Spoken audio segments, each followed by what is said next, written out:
que acontece? A gente tem a urtica, que são erupções, eritêmato vermelha, tá?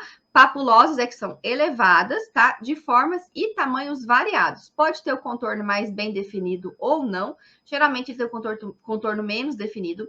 Uma característica importante da urtica é o prurido, que ele é intenso, geralmente de início súbito e tem uma remissão sem sequelas. Não vai deixar cicatriz, tá? A urticária, certo? E nesse período aí, que dura mais ou menos 24 horas de sintomas, pode mudar de localização, tá? É uma situação importante que some a digitopressão. Então, se você fizer aquele sinal com vidro, né? Com aquela lâmina de vidro, quando você comprime ali a lesão da urticária com vidro, você vai ver que ela vai ficar hipocrômica, tá? Diferente de, por exemplo, uma urticária vascular, uma vasculite, em que vai ter as petequiazinhas ali no meio que você consegue ver.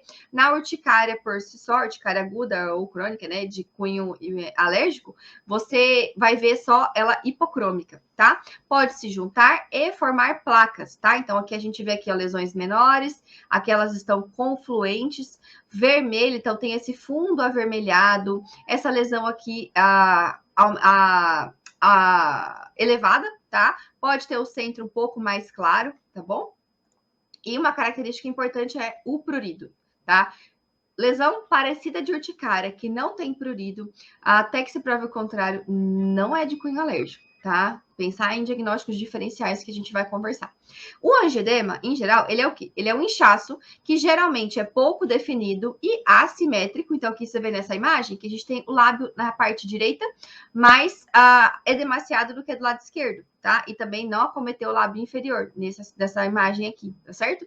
E geralmente ele é indolor, ele não é pruriginoso. O que o paciente pode queixar? Um pouco de queimação e até de dormência. Isso aí pode ter, mas não é assim uma dor intensa, tá?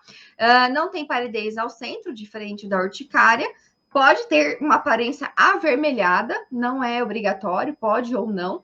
E a melhora não é tão rápida quanto a urtica, que geralmente é 24 horas, tá? A gente tem uma melhora um pouco mais lenta, de até em 3 dias do angioedema, tá? Ele afeta principalmente a face, então pode ser pálpebra, lábios, a orelha, tá? Órgãos genitais, as mãos e os pés, e a gente se preocupa muito quando tem edema de glote, né? Que é o risco de obstrução de vias aéreas. Graças a Deus é bem raro, certo? Mas a gente tem que se preocupar em relação a isso, tá? E na urticária, a gente tem lesões menos profundas, elas são mais superficiais. E já no angioedema, ela acomete a pálpebra, lábios genitais, né? Raramente a glote e mais profundas, pega ali a derme e subcutâneo, tá bom? Então, por isso que a gente tem esse acometimento mais profundo, tá? Então, aqui a diferença, certo? Ambos são urticária, tá? Pode ter os dois juntos ou pode ser separado, tá? Pode ter só urtica ou só um angioedema, tá bom?